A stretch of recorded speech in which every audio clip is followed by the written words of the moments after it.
Last summer, they called me and said, we have a paralyzed dog. The neurologist advised us that this dog was never gonna walk again, that he was fully paralyzed, and we had a conversation about the Rainbow Bridge. Should we help that dog pass over? Not many people have really stepped up knowing his condition. The dog has 72 hours, and if no one pulls the dog or rescues the dog will get euthanized, and that's actually very, very common when there's just no space at the shelter. Here's your breakfast. Arnie actually was at the shelter, dropped off as a stray. When they pulled him, it was literally an hour before he was scheduled to be euthanized. Come on, Arnie. Yeah, yes, Arnie, good boy. We really thought he had a chance in the beginning, so we took him to physical therapy. They did pool exercises with him. They massaged him with this rubber ball. Oh yeah, he actually then started to stand on his legs. I looked over one day, he was at his water bowl, and I was like, oh my God, he's on his back legs. I couldn't believe it. That kind of just slowly turned into him standing more. So then we started ordering this little wheelchair to kind of help him build the strength back up. It got to the point where he was actually walking.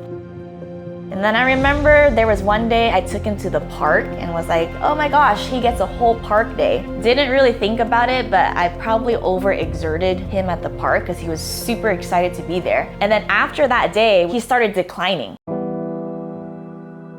He suddenly wasn't using his back legs. He wasn't standing on it. He literally went back to being paralyzed. So then my thought was, okay, he just had a good run. I gave up all hope. And then, of course, he starts rebounding again and starts the incline up again. And I don't think he ever went back down. I started taking him on longer walks on his wheelchair. He started using his back legs more around the house without the wheelchair on. I've learned that he not only loves to hump his bed, he will eat his bed. He will try to eat any and everything that he can get his mouth on.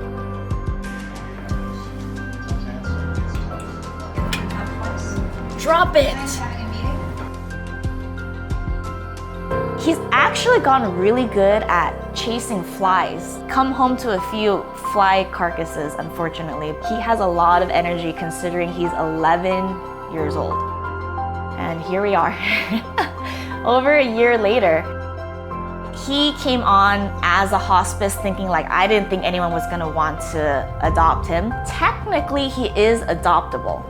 So if someone saw Arnie's story and fell in love with him, technically, he's available for adoption.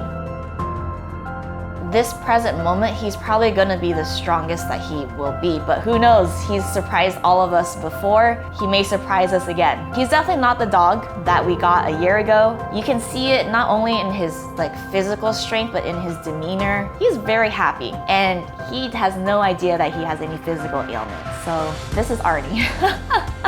So here at INTI, we are not only committed to match people with homes, but also to match dogs with people and their homes. So we invite you on this journey with us to learn more about fostering, adopting, and helping all dogs find a home.